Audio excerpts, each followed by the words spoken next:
बिस्मिल्लाहिर्रहमानिर्रहीम अस्सलाम वालेकुम। आज हम बनाएंगे नानी अम्मा के स्टाइल में बहुत ही मज़ेदार सा अचार, और हमने इसमें फ्रूट्स भी डाले हैं, वेजिटेबल्स भी डाले हैं। तो इसको कैसे बनाया है, इसको बनाना स्टार्ट करते हैं। तो सबसे पहले जो है ना, ये अदरक ली है हमने, लीमू लिया है, गाजरें ली है और करेले लिए हैं, साथ में हमने गोभी लिया है, अंगूर, और ये हमने खुबानी मिर्चें ली है। और इन चीज़ों को हमने अच्छी सी धूप लगवा देनी है। एक दिन आप इसको धूप लगवा लीजिए। अगर रात को काटते हैं तो आप पंखे के नीचे ना इसको रख लीजिए, ये सारी वेजिटेबल्स। जब इसकी नमी जो है ना वो खुश्क हो जाएगी, देन इसका अचार डालिएगा।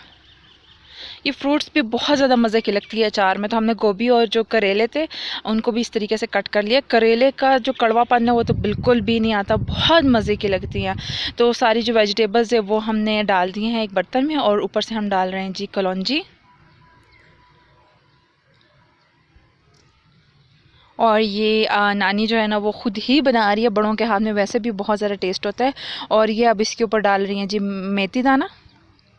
मेथी दाना आप साबुत भी डाल सकते हो, क्रश करके भी डाल सकते हो। और अब इसमें डालने अपने हल्दी। हल्दी जो है ना वो ज़्यादा डालें, ये प्रिजर्वेटिव का काम करेगी, जिससे आपका अचार जो है ना वो जल्दी ख़राब नहीं होगा, बल्कि लंबे असर तक चलेगा।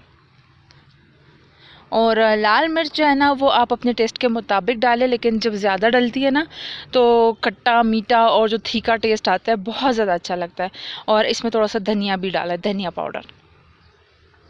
और नमक जो है ना वो आप ज़्यादा डालें तो ज़्यादा अच्छा है, कम बिल्कुल मत डालिएगा। ज़्यादा डाल दें तो खैर है, क्योंकि नमक जो है ना वो भी प्रिजर्वेटिव के तौर पे काम करेगा। आपका अचार जो है ना वो लंबे अरसे तक चलेगा, लेकिन अगर आप कम डालेंगे तो आपका अचार जल्दी ख़राब हो जाएगा। और अब इसको आप किसी भी जार में ट्रांसफ़र कर दे, या इस तरीके से कोई भी जो ऑयल की, जो हमारे पास घी की बाल्टी होती है उसमें डाल दे, या फिर आप ग्लास के किसी जार में डाल दें।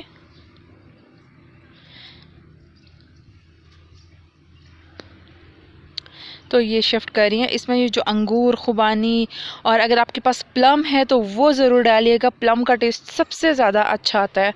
प्लम अभी अवेलेबल नहीं था, हमने इसलिए नहीं डाला, लेकिन प्लम का टेस्ट बहुत अच्छा आता है इसमें। लहसुन भी डाल सकते हैं आप। इसको डाल दिया है, अब इसको फुल कर दिया है जी हमने जो हमारे पास सरसों का तेल होता है वो। और इसको आपने रोज़ाना एक दफ़ा बस मिक्स कर देना है और दोबारा से रख देना है अलमारी में। और एक हफ़्ते बाद की जो शक्ल है वो ये मैं आपको दिखा रही हूँ, और ये खाने लायक हो गया है, बहुत ही ज़्यादा मज़ेदार, बहुत ही ज़्यादा अच्छा। और आई होप आपको बहुत ज़्यादा पसंद आया होगा। अगर पसंद आया तो लाइक, शेयर एंड सब्सक्राइब कर दीजिएगा।